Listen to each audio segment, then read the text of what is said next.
Let me tell you guys a story about one of my closest friends. You see, she would constantly ask me for advice about her relationship, as friends do, right? And as our friend, all I wanted to see was what's best for her. Well, you see, she had been dating this guy on and off for the past God knows how long. And it was the most toxic shit I'd ever seen. Arguments every night, rules upon rules that she had to follow. No guy friends, phone checks every night. Cover yourself up, you dirty whore. And what made it worse is this guy was a total fucking veggie nut.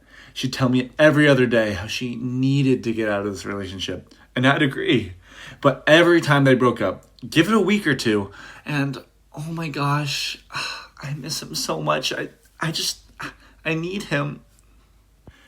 They'd end up getting back together, and boom, she's miserable again. You see, this has me asking the question, why do we go back or continue to go back to the things that we hate? What's up, guys, and welcome back to the channel. And today we're talking about how most of us actually enjoy our problems.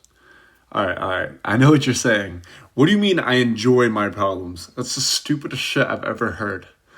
And to that, I'd agree. Maybe we don't enjoy our problems. And a better way of putting it is that we're addicted to negativity. I know that all of us have negative things in our lives, whether they're our thoughts, the people around us, or just scenarios that we continue to put ourselves in. We all have our separate struggles. Yet, for a lot of these struggles, we continue to interact with them on a daily basis. Why is that? Well, let's get back to my friend real quick.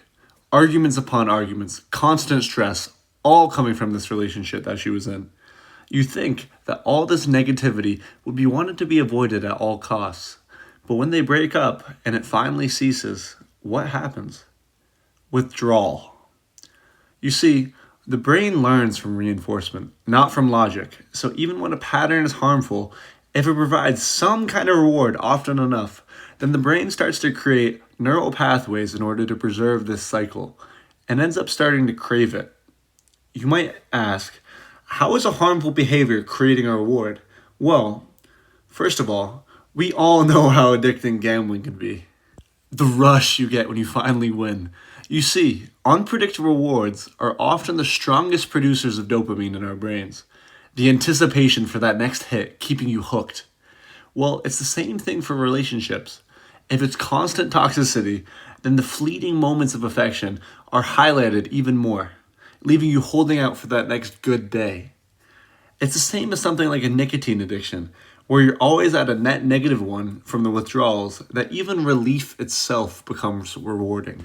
Another example of how we continue to engage in our problems would be self-sabotaging. Let me tell you guys another story about one of my friends. So you see, he was trying to become a Division II basketball player, yet he was a huge stoner. He loved to sit around all day, goon and smoke. Well, one day he was sick of this, and he decided it was finally time to lock in.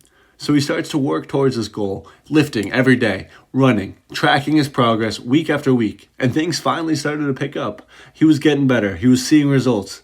Yet as soon as he starts seeing these results, suddenly he returns to his cycle of laziness and goes back to his goon cave.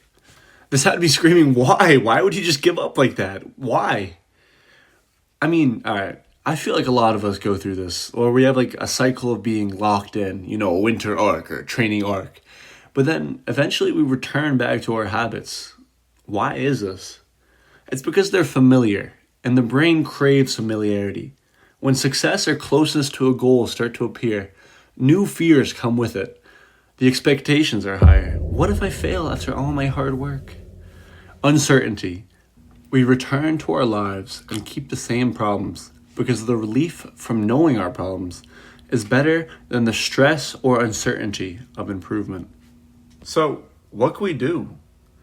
My advice is, whatever you pour your energy into, you're going to get more of that thing. If all your focus is on negativity, you'll experience more negativity in your life, and likewise. So do only what you want to do. However, if your decisions are negatively charged out of a place of fear or anxiety, then that is all you will know. Alright guys, that's all I got for you today. Make sure to smash that like and subscribe button. And I'll see you in the next one. Fuck.